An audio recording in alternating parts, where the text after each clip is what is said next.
आज की जो कहानी है उस कहानी पे जाऊं उससे पहले उस कहानी से ही जुड़ी हुई कुछ चीज़ें, क्योंकि हमेशा मुझे लगता है कि पता नहीं ऐसे से अजीब अजीब चीज़ें कैसी होती हैं दुनिया में, लेकिन होती है, बाद में फिर एहसास होता है कि हो सकता है। ये कहानी एक मियाँ बीवी की है।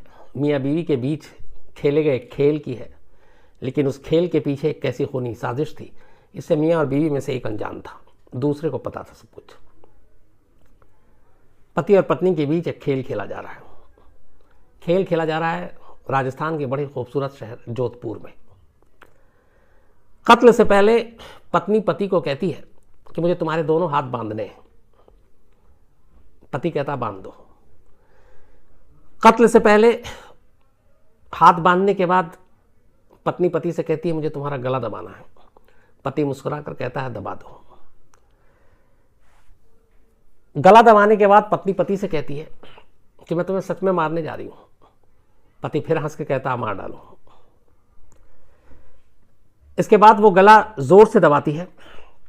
पति अब भी मजाक समझ रहा है, हंस रहा है, मुस्कुरा रहा है, अपनी पत्नी की तरफ देख रहा है, लेकिन पत्नी के हाथ की जो दबाव है वो गले पे लगातार तेज होता जा रहा है। तकलीफ हो रही है, लेकिन पति अब भी मजाक समझ रहा है और वो हंस रहा है, मुस्कुरा रहा है। हंसते हंसते गले पे दबाव इतना तेज था कि पति कुछ पल के बाद बेहोश हो जाता है। वो फिर गला दबाती है, लेकिन अब पति बेहोश है, ना वो चीख पाता है, ना चिल्ला पाता है, और उसके थोड़ी देर के बाद उसकी सांसें रुक जाती हैं। पर खेल अब भी जारी था। पत्नी उसको देखती है, उसके सीने की धड़कन सुनती है। पति के अब भी दोनों हाथ पैर बंधे हुए हैं। गले से हाथ हटाती है, देखती है नब्ज नहीं चल रहा है, बट उसे यकीन नहीं होता है। उसे लगता है पता नहीं जिंदा है कि मुर्दा है, कैसे तय करूं। फिर वो एक ब्लेड उठाती है और पति के उस बंधे हुए हाथ के एक हाथ की कलाई को काट देती है। जैसे ही कलाई काटती है खून की धार निकलने लगती है। उसके बाद वो उसी कुर्सी के पास बैठ जाती है। अगले 2 घंटे तक वो उस कुर्सी के करीब अपने पति के नज़दीक बैठी रहती है। नस से खून निकलने का सिलसिला जारी था। धीरे धीरे करके जिस्म से सारा खून बाहर निकल जाता है। 2 घंटे बाद वो फिर उठती है, पति के करीब जाती है, देखती है जिसमें से अब खून निकलने का सिलसिला बंद हो चुका था, बल्कि नीचे अब खून जमना शुरू हो गया था।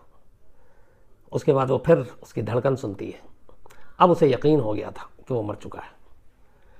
इसके बाद वो खड़ी होती है, दरवाज़ा खोलती है और चीखते हुए कमरे से बाहर निकलती है। और जो चीख रही थी साथ में एक ही चीज़ कह रही थी कि मेरे पति ने खुदकुशी कर ली, मेरे पति ने खुदकुशी कर ली। सास ससुर बाहर सो रहे थे। बहू की आवाज़ सुनते हैं चीख कर। नींद में वो निकलते हैं अपने कमरे से, बदहवास भागते हैं अपने बेटे के कमरे की तरफ। देखते हैं कि बेटा कुर्सी पे है, लेकिन तब तक उसके दोनों हाथ उसने खोल डाले थे। ब्लेड नीचे पड़ा हुआ था, हाथ कलाई का नस कटा हुआ था। पहली नज़र में यही लगता था कि नस काटा गया और खुदकुशी की गई। रोना धोना शुरू हो जाता घर के अंदर। इसके बाद पड़ोसी आते हैं। एक पड़ोसी पुलिस को फ़ोन करता है, पुलिस आती है, उठा कर ले जाती है। तब तक उसकी जान निकल चुकी थी। उसके बाद बयान लेती है। तो हर एक के घर वालों का जब बयान आता है तो उसमें ये आता है कि पति और पत्नी दोनों सो रहे थे। रात को अचानक बीवी चीखते हुए निकलती है और कहती है मेरे पति ने खुदकुशी कर ली है। और उसके बाद की सारी चीज़ें सबको मालूम थी। हाथ जिस तरीके से कटा हुआ था, बाएं हाथ की नस काटी गई थी। तो आमतौर पे दाएं हाथ से आदमी काटता है, और राइट हैंडर ही था जो इस महिला का पति था। तो उसमें वहीं कोई शक और उसकी गुंजाइश नहीं थी। लेकिन सवाल था, और उस सवाल के पीछे बहुत सॉलिड वजह थी कि उसने खुदकुशी क्यों की। अब इन सारी चीज़ों को समझने के लिए इस कहानी के बैकग्राउंडर में थोड़ा सा जानना ज़रूरी है। ये सवाल के पीछे कि क्यों खुदकुशी करेगा। इस खेल से, इस खूनी खेल से ठीक 6 महीने पहले जनवरी 2016 में जोधपुर के रहने वाले रोहित की शादी सीमा से होती है। शादी के बाद रोहित बहुत खुश था। नई नई दुल्हन उसकी ज़िंदगी में आई, उससे बड़ा प्यार करता था। सीमा भी खूबसूरत थी और इसकी रोहित की ज़िंदगी बड़ी हंसी खुशी चल रही थी। लेकिन दूसरी तरफ सीमा की ज़िंदगी में खुशियां नहीं थी। शादी तो कर ली, लेकिन वो इस शादी से खुश नहीं थी। अब इसके पीछे 2-3 चीज़ें थी। एक सीमा की एक पहले भी शादी हो चुकी थी, लेकिन वो शादी टूट गई। उसके बाद उसके घर वालों ने फिर दूसरा रिश्ता ढूंढा। सीमा खूबसूरत थी, मुश्किल भी नहीं हुआ। लेकिन वहाँ पे जोधपुर में जिस बिरादरी से सीमा आती थी, वहाँ एक अजीब कस्टम था। वो ये कि वहाँ जो शादियाँ होती थी वो घर वाले जाकर एक दूसरे से मिलकर बात करके, अरेंज मैरिज इस तरीके से नहीं होता था, बल्कि ख़ास बिरादरी है वहाँ पे जिनको शादियों का दलाल कहते हैं, वो शादियाँ फिक्स करते थे और उसके लिए वो बाकायदा पैसे लेते थे। लेकिन उसके पीछे पीछे इल्ज़ाम ये भी लगता रहा है कि असल में ये जो शादी के दलाल थे, ये इनके ज़रिए वहाँ पे लड़कियों की शादी की ख़रीद और फ़रोख्त होती है, मतलब दुल्हन बेची और ख़रीदी जाती है। बहुत सारे ऐसे लड़के हैं जिनको दुल्हन नहीं मिलती, शादी नहीं हो रही है, तो फिर ये जो बिरादरी है ये पैसे लेकर शादी कराता है और जिस लड़की की शादी हो रही है उसके घर वालों को भी पैसे मिलते हैं। तो एक चीज़ ये हुई कि सीमा के घर वालों ने सीमा की शादी दूसरी कराने के लिए ऐसे ही लोगों को पकड़ा और कहते हैं कि उस दलाल ने बाकायदा पैसे दिए और जिस रोहित से शादी हुई, रोहित के घर वालों ने भी सीमा के घर वालों को पैसे दिए। ये एक चीज़ थी। दूसरी, जिस बिरादरी से सीमा आती थी वहाँ पे एक और कस्टम था, एक और रिवाज था, और वो ये कि शादी होने के बाद जो लड़की है वो 12 महीने तक गिन कर पूरे 1 साल तक वापस अपने मायके नहीं आएगी। जैसे बाकी जगह अलग अलग है, कहीं शादी के अगले दिन मायके पहुँच जाते हैं, कहीं 4 दिन के बाद आते हैं, कहीं 3 दिन के बाद आते हैं। लेकिन इस जोधपुर के करीब जहाँ की सीमा रहने वाली थी, उनके बिरादरी में एक रिवाज था कि लड़की की शादी होने के 1 साल तक वो वापस मायके अपने कदम नहीं रख सकती। 1 साल के बाद वो पहली बार मायके आएगी और तब तक वो ससुराल में रहेगी। हाँ, मायके वाले आ सकते हैं ससुराल में अपनी बेटी से मिलने, लेकिन बेटी नहीं जा सकती है मायके। ये दूसरा रिवाज था। सीमा की शादी रोहित से हो गई। रोहित अच्छा इंसान था, खुश था सीमा को पाकर, लेकिन सीमा नाखुश थी 2 वजहों से। एक, उसकी जो पहली शादी टूटी थी उसकी भी कहानी धीरे धीरे सामने आई। कहानी ये थी कि सीमा को अपने ही इलाके में एक और लड़के से प्यार था और वो उससे शादी करना चाहती थी, लेकिन शादी हुई नहीं। इधर सीमा के घर वालों ने इस शादियों के जो दलाल हैं उनके थ्रू रोहित तक वो पहुँचे और रिश्ता तय हुआ, उन्हें पैसे भी मिले और फिर रोहित से शादी करा दी।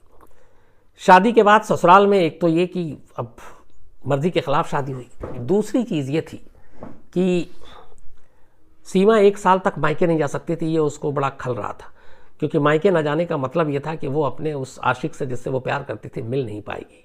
तो ये बड़ी तकलीफ़ दे रही थी उसको। इस दौरान में उसके माँ बाप जब मिलने आए ससुराल में उसके, तो उसने 1-2 बार कहा था कि मुझे जाना है। माँ ने समझाया, उसने ये भी कहा मैं शादी तोड़ना चाहती हूँ, माँ ने समझाया। तो वो उन लोगों की बातों में आकर रह तो रही थी, लेकिन अधूरे मन से।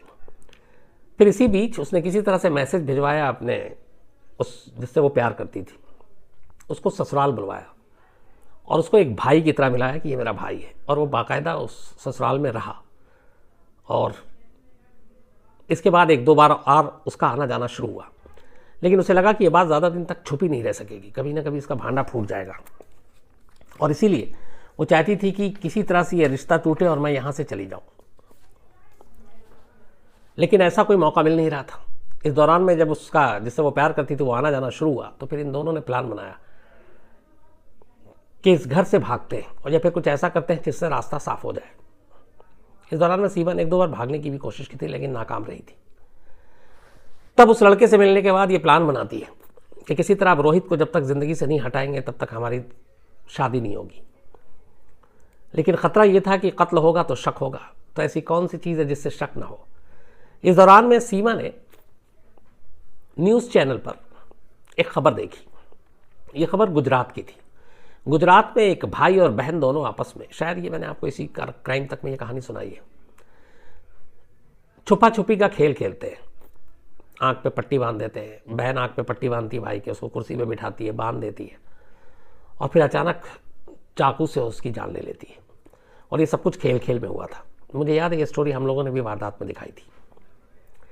इत्तेफाक से सीमा ने भी ये स्टोरी न्यूज़ चैनल पे देखी और उसके बाद अचानक उसे ये आइडिया आया कि इस तरीके से अगर करते हैं तो एक तो मुझे अपने पति को कंट्रोल करने में मुश्किल नहीं होगा, क्योंकि हाथ उसके बंधे होंगे, लगेगा खेल खेल रहे हैं, और दूसरा ये कि इस तरीके से मारेंगे जिससे लगेगा कि वो सुसाइड कर रहा है। इसी के बाद 6 मई 2016 को जोधपुर के अपने ससुराल में सीमा रात का खाना खाने के बाद जब पूरा परिवार सोने चला गया तो अपने पति यानी रोहित से कहती है कि आओ एक खेल खेलते हैं। रोहित इस खबर से या गुजरात की उस खबर से अनजान था। अपनी बीवी से बेशुमार मोहब्बत करता था। उसके मन में ज़रा सा भी कोई शक नहीं था। रोहित तैयार हो जाता है, वो उसको कुर्सी पे बैठाती है उसी तरीके से जैसे गुजरात की वो कहानी थी। उसके बाद उसके दोनों हाथ बांधती है, कहती मैं तुम्हारे हाथ बांधूंगी, कहता बांध दो। फिर वो कहती है मैं तुम्हारा गला दबाऊंगी, वो कहता दबा दो। फिर वो कहती है मैं तुम्हें मार डालूंगी, वो कहता मार डालो। और हंस रहा है, मुस्कुरा रहा है, क्योंकि मालूम है कि उसकी बीवी उससे मजाक कर रही है। लेकिन फिर वो सचमुच में पूरी ताकत से उसका गला दबाती है और उस चक्कर में रोहित थोड़ी देर के लिए बेहोश हो जाता है। और जब वो बेहोश हो जाता है तब भी उसे यकीन नहीं था कि ये पता नहीं जिंदा है कि ये मर गया। तो वो एक ब्लेड उठाती है और उसके बाएं हाथ की कलाई को का नस काट देती है, और इतनी गहराई से काटती है कि वो हड्डी तक दिख रही थी नस की, जब बाद में पुलिस ने देखा तो। और उसके बाद वहाँ बैठी रहती, इंतज़ार करती रहती कि इसके जिस्म से एक एक खून का कतरा बाहर निकल आए ताकि इसकी जो सांसें हैं वो पूरी तरह से थम जाए। 2 घंटा इंतज़ार करती है एक पत्नी अपने पति को कुर्सी पर बैठाकर उसे मारने के बाद। जब उसे पूरी तरह से तसल्ली हो जाती है कि अब उसका पति नहीं है, इसके बाद फिर वो रोते हुए कमरे से बाहर निकलती है, ससुराल को बताती है, अपने सास ससुर को, बाकी सबको। और फिर इस तरीके से ये केस सामने आता है। अब पुलिस सारी चीज़ें सब कुछ देख ली। अब सवाल ये है कि खुदकुशी है कि कत्ल। पुलिस के लिए बड़ा मुश्किल। उधर सीमा का रो रो कर हाल, क्योंकि 6 महीने पहले शादी हुई, 6 महीने बाद वो विधवा हो गई। पुलिस अपनी चुपचाप से जांच कर रही है। घर से ऐसा कोई सबूत नहीं मिलता है। अब रीज़न ही था कि इस खुदकुशी के पीछे कोई ना कोई वजह हो। तो पता चला 6 महीने से रोहित बहुत ज़्यादा खुश था, क्योंकि शादी के बाद उसका अपना बिजनेस ठीक चल रहा था। माँ बाप के साथ रिश्ते अच्छे थे, दोस्त कम थे लेकिन दोस्त सारे अच्छे थे। कहीं कोई बिजनेस में घाटा नहीं, कोई ऐसी वजह नहीं जिसकी वजह से वो अपनी जान दे सके। जब पुलिस को यकीन हो गया कि ऐसी कोई वजह नहीं है जिसकी वजह से वो खुदकुशी करे, फिर पुलिस ने इसको कत्ल के एंगल से देखना शुरू किया। चूंकि कमरे के अंदर सिर्फ 2 लोग थे, दरवाज़ा अंदर से बंद था और सीमा रोते हुए बाहर आई थी, इसलिए लगा कि जो भी हुआ कमरे के अंदर हुआ। फॉरेंसिक की टीम गई, उन्होंने जांच शुरू की। जांच के बाद कुछ फिंगरप्रिंट्स उठाए, उस फिंगरप्रिंट्स के जरिए बहुत सारी चीज़ें सामने आई। पुलिस को शक हो गया सीमा पर कि सुसाइड नहीं है बल्कि ये कत्ल है जिसको सुसाइड का रंग देने की कोशिश की गई है। इसके बाद पुलिस पहली बार सीमा से सख्ती से पूछताछ करती है। सीमा चूंकि एक प्रोफेशनल क्रिमिनल या किलर नहीं थी, जब सख्ती आती है और पुलिस अपना दांव खेलती है तो सीमा बहुत आसानी से टूट जाती है और वो सारी कहानी उगल देती है जो मैंने अभी आपको सुनाई, कि किस तरीके से एक अनचाही शादी के बाद एक बंधन की 1 साल तक ससुराल में रहना, मायके नहीं जाना है, और कैसे एक दूसरा शख्स जिससे उसको प्यार है उससे शादी करनी है और वो मिल नहीं पा रहा, बड़ी मजबूरी है, कैसे जाएं। इन सारी चीज़ों ने मिलकर उसे रोहित को रास्ते से हटाने का आइडिया दिया, और यह आइडिया मिला उसे एक गुजरात की कहानी देखकर टीवी पर, और इस तरह उसने ये कत्ल किया। बाद में पता चला कि इस पूरे कत्ल में चूँकि सब कुछ अकेले किया था, जो उसका आशिक था उसका कोई इन्वॉल्वमेंट नहीं था, लेकिन उसको कहीं ना कहीं इस बात की खबर थी कि ऐसा कुछ होगा, तो पुलिस ने उसके आशिक को भी गिरफ्तार किया। मामला फिलहाल कोर्ट में है, निचली अदालत का फैसला आना अभी बाकी है, केस चल रहा है। आगे इसमें जो भी अपडेट होगा मैं आपको ज़रूर बताऊंगा। तो ये थी एक अजीब कहानी, और चूँकि सैटरडे था और कल आपसे वादा किया था कि कहानी बेशक आज इलेक्शन है, गहमा गहमी है, रिकॉर्डेड हो भी हो, पर सुनाऊंगा ज़रूर, तो वादा पूरा किया।